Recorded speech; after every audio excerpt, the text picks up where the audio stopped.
Assalamualaikum warahmatullahi wabarakatuh. Seorang wanita muda merantau ke Jakarta dan bekerja sebagai teller bank.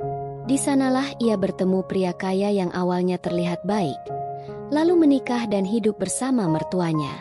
Tapi setelah pernikahan, semuanya berubah. Suami yang dulu lembut mulai sering marah. Mertua ikut menekan. Setiap hari Sari hanya bisa diam, menahan sakit yang tak pernah ia duga datang dari orang yang ia percaya. Sampai akhirnya, Sari mengambil keputusan besar, meninggalkan rumah, meninggalkan suaminya, dan membangun hidupnya dari nol. Siapa sangka, wanita yang dulu hanya teller biasa, kini justru menjadi pemimpin di bank tempat ia pernah dilupakan. Penasaran dengan cerita lengkapnya?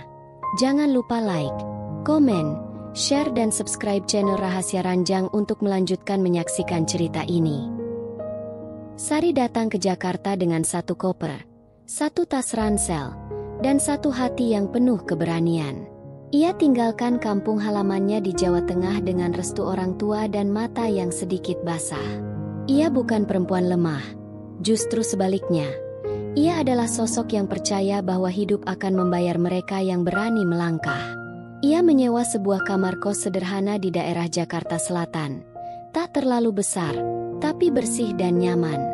Setiap malam, ia menatap langit-langit sambil memeluk dirinya sendiri, meyakinkan bahwa semua ini akan sepadan. Ia tidak punya banyak teman di Jakarta, namun kesepian tak membuatnya gentar. Ia tahu, merantau bukan tentang pelarian, tapi perjuangan. Dan setiap detik yang ia lewati, ia jadikan batu pijakan menuju masa depan yang lebih baik. Hari-hari Sari mulai berwarna ketika ia diterima bekerja sebagai teller di sebuah bank swasta nasional. Itu bukan pekerjaan impiannya sejak kecil, tapi cukup untuk membuatnya bangga. Ia mengenakan seragam dengan rapi, memulas bibirnya dengan lipstik merah muda, dan mengikat rambut panjangnya ke belakang. Ia tahu, wajah ramah dan pelayanan tulus akan jadi senjata terbaiknya di depan nasabah. Setiap pagi, ia berangkat lebih awal, tak pernah ingin terlambat, tak pernah ingin mengecewakan. Ia bukan hanya ingin bekerja, ia ingin tumbuh. Di balik senyumannya, ada harapan yang tak bisa diukur dengan nominal gaji. Ia mulai mencintai rutinitasnya.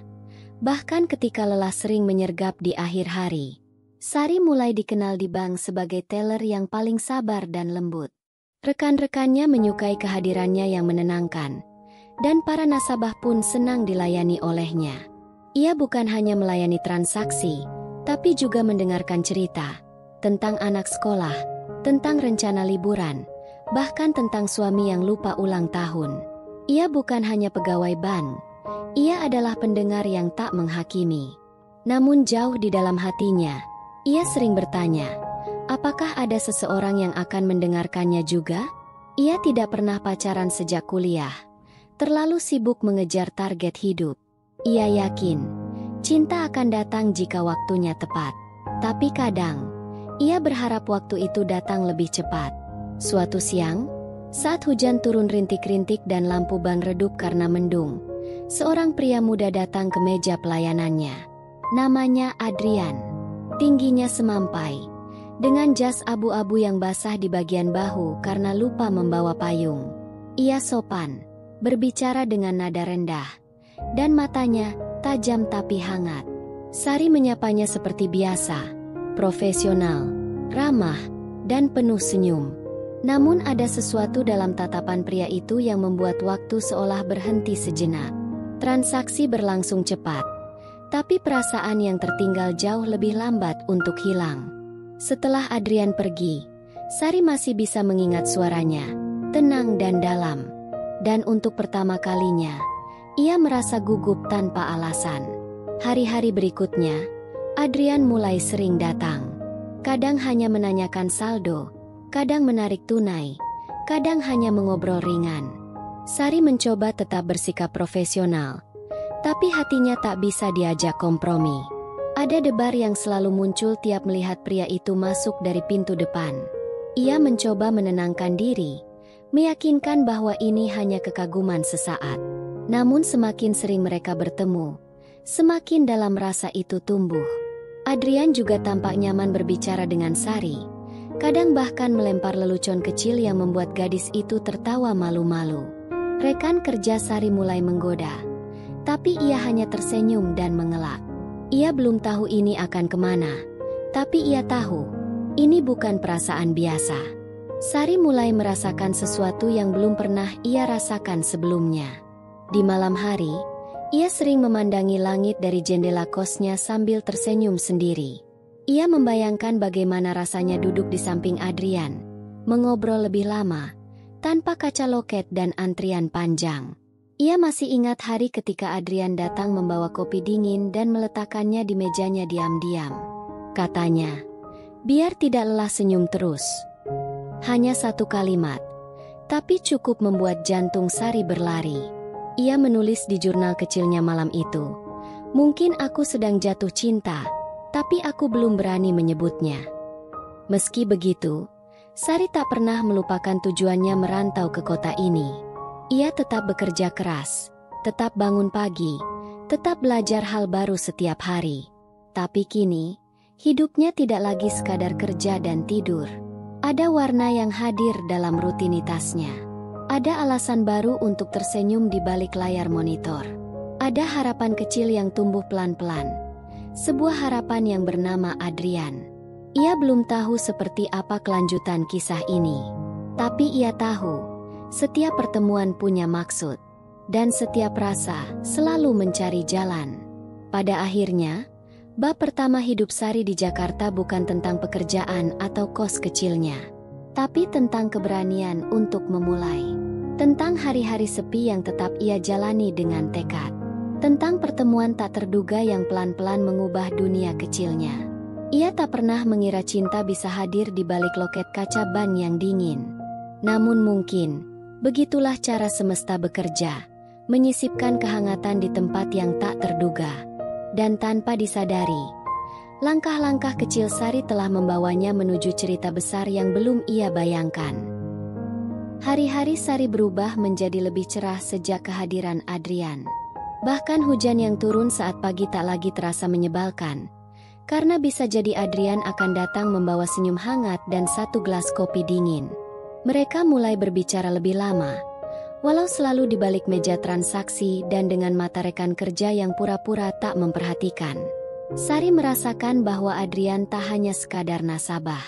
Cara pria itu memperhatikannya, menanyakan kabarnya, bahkan mengingat hari ulang tahunnya. Semua itu terasa berbeda. Seperti ada ikatan yang tumbuh di antara mereka, walau belum terucap. Meski begitu, Sari tetap menjaga jarak, menjaga sikap. Ia tak ingin berharap terlalu jauh. Tapi di balik senyum dan detak jantung yang tak bisa ia kendalikan, ia tahu, hatinya telah jatuh. Suatu sore, ketika ban hampir tutup dan hanya tinggal beberapa nasabah terakhir, Adrian kembali datang. Kali ini tidak seperti biasanya. Ia membawa sebuket bunga kecil dan satu undangan makan malam di tangan. Tidak ada alasan khusus. Aku hanya ingin mengenalmu lebih dekat, kalau kau bersedia. Kata-katanya sederhana, tapi mengguncang seluruh dunia Sari. Dengan pipi yang memerah dan tangan yang sedikit gemetar, ia mengangguk pelan. Hari itu menjadi salah satu sore yang tak pernah ia lupakan. Malam itu pun datang seperti dongeng.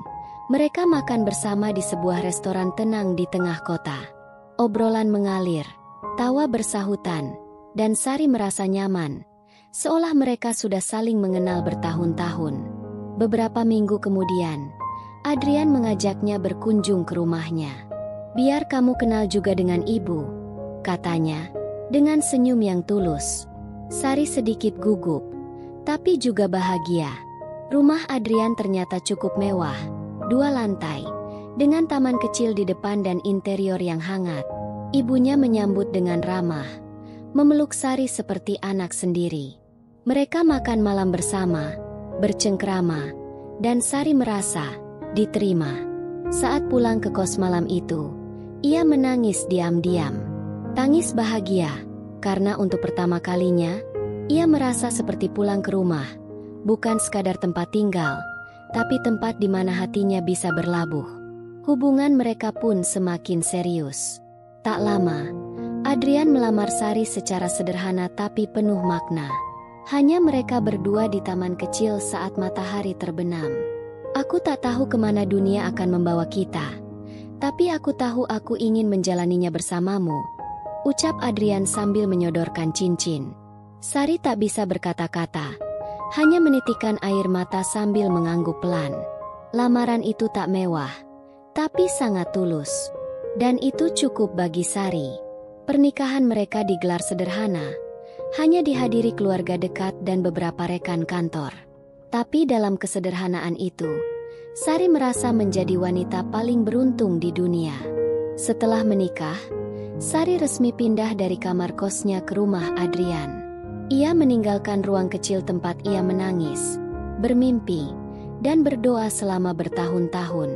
Kini ia bangun setiap pagi di tempat tidur yang lebih besar, di rumah yang lebih hangat, dengan seseorang yang ia cintai di sisinya. Ia belajar menjadi istri, membuat sarapan, merapikan rumah, dan membantu ibunya mertua di dapur. Hari-hari itu penuh tawa dan senyum. Ia dan Adrian sering duduk di teras bersama, menyesap teh sambil bercerita. Sari bahkan berpikir, inilah definisi bahagia yang sebenarnya. Ia mencintai rumah itu, mencintai keluarga barunya, dan terlebih lagi, mencintai masa depan yang mulai ia bangun. Namun, seperti matahari yang selalu terbenam di ujung hari, perlahan kehangatan itu mulai meredup. Adrian mulai lebih sering bekerja hingga larut malam.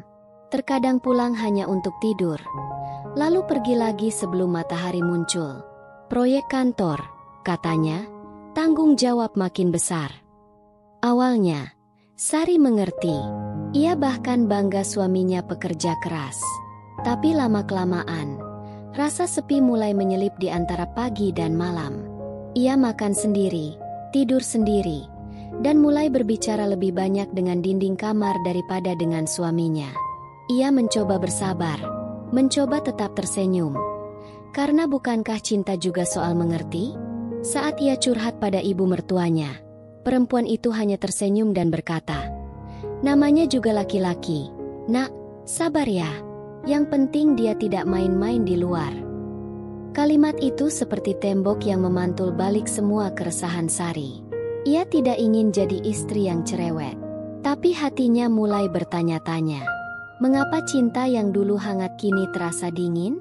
Mengapa seseorang yang dulu membuatnya merasa berharga kini sering tak ada untuknya? Sari tidak marah, hanya terluka. Dan luka yang dipendam terlalu lama, perlahan bisa menjadi racun dalam hati. Namun Sari tetap bertahan. Ia percaya bahwa setiap rumah tangga punya ujiannya. Ia bangun lebih pagi, memasak makanan kesukaan Adrian, dan tetap mengantar kopi ke meja suaminya meski hanya dibalas dengan anggukan. Ia mencoba mengingat kembali hari-hari ketika cinta masih segar, ketika tatapan mereka masih saling mencari. Ia bahkan membuka jurnal lamanya, membaca ulang catatan tentang kopi dingin dan tawa pertama. Tapi semua itu kini terasa jauh, seperti milik orang lain. Di matanya, cinta masih ada, tapi ia mulai bertanya, apakah cinta saja cukup? Pernikahan yang dulu Sari kira akan menjadi pelabuhan terakhir, kini perlahan berubah menjadi lautan sunyi yang tak bertepi. Adrian semakin sering pergi, dengan alasan pekerjaan, proyek luar kota, dan urusan yang tak pernah bisa dijelaskan secara utuh. Setiap kali Sari bertanya, jawabannya selalu singkat, kadang dingin, kadang disertai nada tinggi yang menusuk. Malam-malam yang dulu mereka isi dengan tawa dan cerita, kini berganti dengan sunyi yang menggantung di langit-langit kamar. Sari sering terbangun pukul 2 dini hari dan mendapati dirinya sendiri, menatap ke sisi ranjang yang kosong. Ia mulai kehilangan arah, tidak tahu apakah ia masih dicintai, atau hanya sekadar tinggal di rumah orang asing yang dulu pernah memeluknya. Rasa takut menghantui, takut kalau semua yang ia bangun mulai runtuh, perlahan tapi pasti. Tapi ia masih berusaha untuk tidak menyerah. Hubungannya dengan ibu mertua yang awalnya hangat, kini mulai terasa berubah. Sari mulai merasa seperti sedang diawasi setiap saat, seolah setiap langkahnya salah. Saat memasak, ia dikritik karena terlalu banyak garam. Saat menyapu, ia dinilai kurang bersih. Bahkan ketika ia duduk diam membaca buku, ibunya Adrian berujar, "Ibu rumah tangga jangan kebanyakan santai." Sari mencoba menelan semua itu dengan senyum, mencoba menganggap bahwa mungkin hanya perbedaan karakter. Tapi hari demi hari, sindiran halus berubah menjadi teguran kasar. Sari tak pernah membalas, hanya diam, menunduk, dan menangis di kamar mandi. Ia mulai merindukan kos kecilnya dulu, tempat di mana ia bebas menjadi dirinya sendiri, tanpa rasa tertekan. Satu hari, ketika Adrian pulang setelah 3 hari pergi tanpa kabar, Sari memberanikan diri bertanya, "Kamu di mana saja? Aku khawatir." Tapi belum sempat ia menyelesaikan kalimat, Adrian sudah membentaknya. "Jangan interogasi aku. Aku kerja, bukan main." Suaranya keras, wajahnya penuh kemarahan yang bahkan tak bisa Sari pahami asalnya. Ia menatap mata suaminya dan tak mengenali siapa pria itu. Di mana Adrian yang dulu? Yang membawakan kopi dan menyentuh tangannya pelan sambil berkata, "Kamu harus istirahat, nanti sakit." Sari menangis malam itu, dalam diam, sambil menggigit bantal agar suara sesaknya tidak terdengar. Ia merasa seperti asing di rumah sendiri, terperangkap dalam kehidupan yang dulu ia pilih dengan keyakinan penuh. Beberapa hari kemudian, Sari mencoba bicara lagi, kali ini dengan ibu mertuanya. Ia berharap ada pemahaman, ada pelukan, atau sekadar kalimat yang menenangkan. Tapi yang ia dapat hanyalah pembelaan. "Kamu jangan suzon sama Adrian. Dia kerja keras. Kamu enak tinggal di rumah." Kata-kata itu menusuk lebih tajam dari pisau. Bukan hanya tak dipahami, ia bahkan dituduh tak tahu diri. Sari ingin berteriak, ingin berkata bahwa ia bukan hanya tinggal, tapi juga berjuang menjaga rumah ini tetap utuh. Tapi seperti biasa, ia memilih diam. Karena pada titik tertentu, ia mulai lelah menjelaskan luka yang tak ingin didengar. Sari mencoba mencari pelarian dalam rutinitas. Ia mulai sering kembali ke kantor, meski hanya untuk mengurus laporan atau berkas administrasi. Di bank, ia merasa masih dihargai. Rekan-rekannya menyapanya dengan senyum, dan setidaknya di sana, ia masih bisa merasa berguna. Tapi tiap kali pulang ke rumah, kenyataan menghantam lagi. Senyuman menghilang, suara tawa digantikan sunyi, dan hati yang dulu hangat kini membeku. Sari mulai kehilangan dirinya sendiri. Ia tak lagi menulis di jurnal, tak lagi bersolek, bahkan tak lagi punya semangat untuk membuka tirai jendela setiap pagi. Ia hanya hidup, tapi tidak benar-benar hidup. Waktu berjalan, dan luka dalam hati Sari semakin dalam. Ia mulai meragukan segalanya. Cinta, pernikahan, bahkan dirinya sendiri. Apa salahnya? Apakah ia terlalu menuntut? Atau memang sejak awal, ia hanya pelengkap dari kisah hidup Adrian yang tak benar-benar menginginkannya? Pertanyaan-pertanyaan itu terus bergema dalam kepalanya, membuat malam-malamnya menjadi lebih gelap dari biasanya. Sari mencoba menahan semuanya, tapi tubuh dan jiwanya mulai memberi sinyal. Ia sering pusing, mudah lelah, dan dadanya sesak meski tak melakukan apa-apa. Ia sadar, ini bukan hanya sedih, ini mulai membunuhnya pelan-pelan. Suatu pagi, ketika matahari menyelinap masuk lewat selat tirai, Sari duduk di ujung ranjang dengan wajah kosong. Ia menatap cermin dan bertanya pada bayangannya sendiri, "Kamu masih mencintainya, atau kamu hanya takut sendiri?"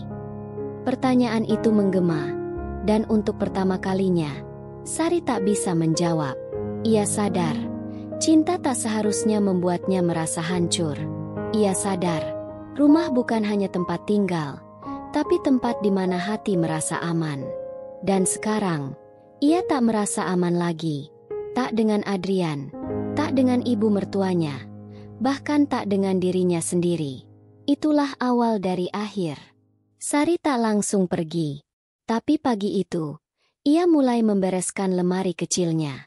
Ia mulai menyusun kembali sisa-sisa dirinya yang berserakan. Dan untuk pertama kalinya setelah sekian lama, ia tidak menangis. Bukan karena tak sakit, tapi karena hatinya sudah mati rasa. Ia tahu, ia akan pergi. Bukan karena ia kalah, tapi karena ia berhak untuk utuh kembali. Pagi itu langit tampak mendung, seolah ikut merasakan keputusan besar yang akan diambil Sari. Ia bangun lebih awal dari biasanya, menyalakan lampu kamar dan membuka lemari dengan tangan gemetar. Hanya satu koper kecil yang ia isi, beberapa baju kerja, alat mandi, dan satu jurnal lusuh yang dulu sering ia tulisi saat masih tinggal di kos. Ia tak membawa banyak, karena ia tahu yang paling penting bukan apa yang bisa dibawa, tapi apa yang harus ditinggalkan. Di sisi ranjang, Adrian masih tertidur pulas. Wajahnya tenang, jauh dari segala kemarahan yang biasa ia lontarkan. Sari menatap suaminya untuk waktu yang lama. Ada luka di sana, tapi tidak lagi ada harapan. Ia menarik napas dalam-dalam, lalu memalingkan wajahnya. Hari ini, ia akan pergi. Sebelum melangkah keluar rumah, Sari bertemu dengan ibu mertuanya di dapur. Perempuan itu menatapnya dari ujung mata, memperhatikan koper kecil yang ditenteng Sari. "Mau kemana pagi-pagi?" tanyanya dengan nada yang tidak bersahabat. Sari tersenyum kecil, senyum yang mengandung letih dan kehilangan. "Saya pulang, Bu. Pulang ke diri saya sendiri." Ibu mertuanya terdiam, tidak menjawab.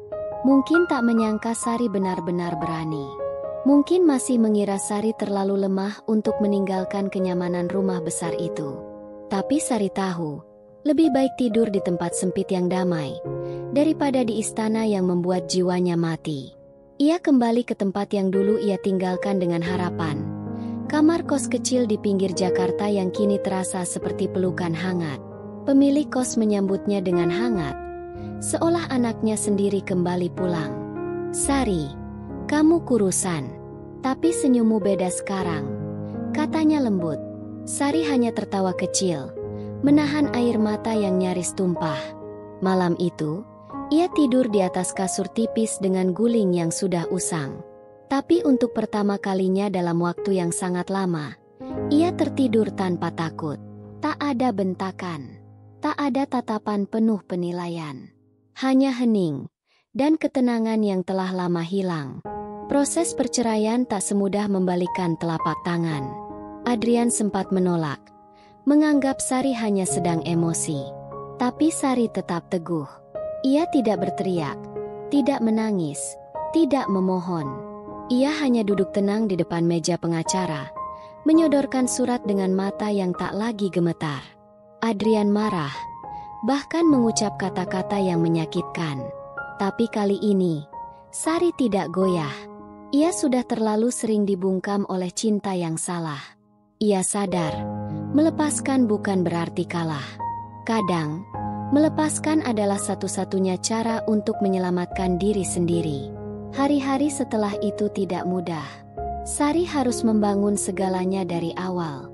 Ia kembali bekerja dengan beban di pundaknya, tapi juga dengan semangat yang mulai tumbuh kembali. Rekan-rekannya mendukungnya diam-diam. Beberapa tahu kabar tentang perceraiannya, tapi tak ada yang menghakimi. Ia mulai naik jabatan perlahan.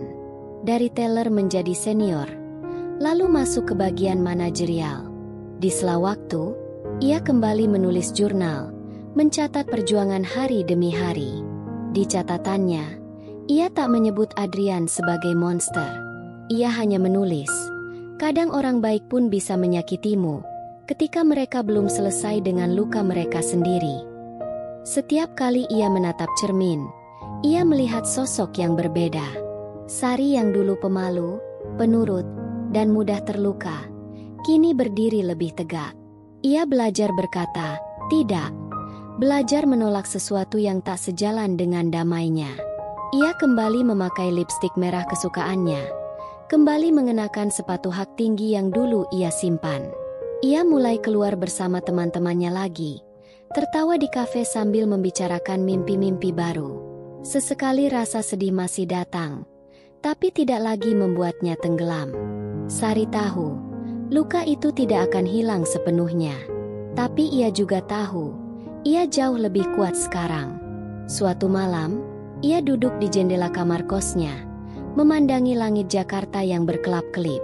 Di tangannya, ada secangkir kopi dingin, minuman yang dulu selalu ia tunggu dari tangan Adrian. Kali ini, ia membuat sendiri, dan rasanya lebih nikmat, karena ia tahu perjuangan yang dibutuhkan untuk sampai ke titik ini. Ia tersenyum pada dirinya sendiri, mengusap pipinya yang sudah tak basah oleh air mata. "Kamu berhasil, Sar," bisiknya pelan. Di malam yang sunyi itu, tak ada musik, tak ada sorak-sorai, tapi ada ketenangan yang begitu dalam, dan itu lebih dari cukup. Sari tahu jalannya masih panjang, tapi kini ia melangkah bukan karena harus, melainkan karena ingin. Ia tak lagi mencari cinta dari orang lain. Ia sibuk mencintai dirinya sendiri, memeluk semua luka, merayakan semua langkah kecil. Dalam sunyi kamar kos dan riuhnya kota, ia membangun kembali hidupnya dengan tekun. Dan setiap pagi ketika matahari menyelinap lewat jendela, ia tahu, hari baru berarti satu kemenangan kecil lagi. Ia bukan lagi wanita yang dulu. Ia adalah Sari yang utuh, kuat, dan tidak akan pernah membiarkan siapapun memadamkan cahayanya lagi. 3 tahun telah berlalu sejak Sari meninggalkan rumah besar yang dulu ia kira akan menjadi tempatnya menetap selamanya. Waktu memang tidak menghapus semua luka, tapi waktu mengajarkan Sari cara menerima dan memeluknya.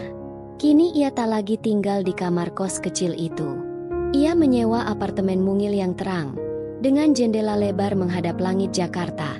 Kota yang dulu membuatnya takut, kini jadi saksi kekuatannya. Setiap pagi ia membuat sarapan sendiri, menyiram tanaman kecil di balkon, dan mengucap syukur karena akhirnya hidup terasa ringan. Tidak lagi berat dengan tangisan yang ditahan, tidak lagi hampa karena menunggu seseorang yang tak peduli. Ia tidak hanya hidup, kini ia benar-benar hidup, dengan utuh dan tenang. Karirnya pun terus melejit. Setelah bertahun-tahun kerja keras tanpa keluhan, akhirnya Sari dipromosikan menjadi kepala cabang di bank tempat ia dulu duduk sebagai teller. Ia ingat hari itu dengan jelas. Pagi cerah, meja dipenuhi bunga, dan semua karyawan berdiri memberi tepuk tangan saat namanya diumumkan. Tangisnya pecah. Tapi bukan tangis luka, itu tangis kebanggaan. Ia menatap ruang kerjanya yang baru, kursi empuk, meja kayu besar, dan papan nama bertuliskan, Sari Rahmawati, Kepala Cabang.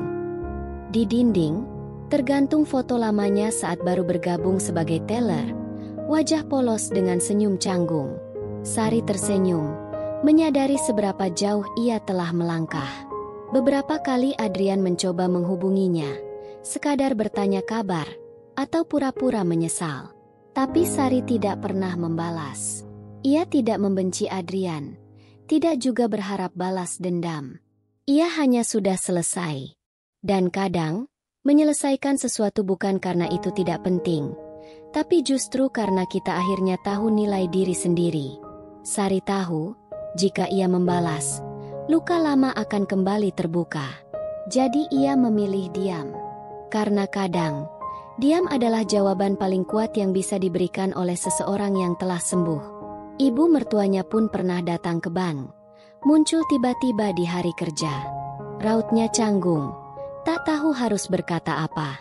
Sari menyambutnya sopan, menawarkan teh dan senyum tipis. Tidak ada dendam, hanya jarak yang tak bisa dijembatani lagi. Sang mertua sempat berkata, "Maaf, Bu Sari, saya tak pernah benar-benar tahu kamu sesakit itu." Dan untuk pertama kalinya, Sari menjawab dengan tenang, "Tak apa, Bu. Luka saya sudah saya rawat sendiri." Setelah itu, mereka tak pernah bertemu lagi. Dan bagi Sari, pertemuan itu adalah penutup yang cukup untuk masa lalu. Kini, Sari menjadi inspirasi bagi banyak perempuan di tempat kerjanya. Ia sering diminta memberi pelatihan, bercerita tentang perjalanan karirnya. Tapi ia jarang menceritakan bagian tentang luka, tentang Adrian, tentang malam-malam menangis dalam diam. Ia hanya berkata, kita harus belajar memilih diri kita sendiri, bahkan ketika dunia menyuruh kita bertahan. Banyak yang menatapnya dengan kagum. Namun hanya sedikit yang tahu bahwa di balik senyum tenang itu, pernah ada hati yang nyaris hancur dan tak percaya diri lagi untuk bangun. Di suatu akhir pekan, Sari duduk di balkon apartemennya, menulis di jurnal yang telah ia simpan sejak dulu. Halaman-halamannya sudah penuh dengan cerita, kisah patah, luka, bangkit, dan kini, bahagia. Di halaman terakhir, ia menulis, aku tak lagi menunggu siapapun untuk menyelamatkanku. Karena ternyata, aku sendiri adalah penyelamatku. Tulisannya sedikit bergetar, bukan karena sedih, tapi karena terharu. Ia memejamkan mata, membiarkan angin sore menyentuh wajahnya. Tidak ada Adrian, tidak ada luka, hanya dirinya sendiri, dan itu sudah cukup. Sari tidak tahu apa yang akan terjadi esok hari, tapi ia tak lagi takut. Ia sudah melewati badai yang nyaris menghancurkannya, dan sekarang ia berdiri kokoh di atas pijakan yang ia bangun sendiri. Jika cinta datang lagi, ia akan menyambut dengan bijak. Tapi jika tidak, ia tahu hidupnya tetap penuh. Karena kebahagiaan bukan datang dari siapa yang memelukmu, tapi dari bagaimana kamu berdamai dengan dirimu sendiri. Dan Sari, perempuan kuat itu, akhirnya berdamai. Bukan dengan masa lalu, tapi dengan hati yang dulu hampir ia tinggalkan. Dan di akhir kisah ini, Sari bukan hanya wanita cantik berumur 24 tahun yang merantau ke Jakarta untuk bekerja sebagai teller. Ia adalah lambang keteguhan. Simbol bahwa tidak semua luka harus dibiarkan membusuk. Beberapa harus kita obati sendiri, agar kita tumbuh lebih kuat. Ia bukan korban, bukan juga penyintas. Ia adalah pemenang. Bukan karena ia tidak pernah jatuh, tapi karena setiap kali jatuh, ia selalu memilih bangkit.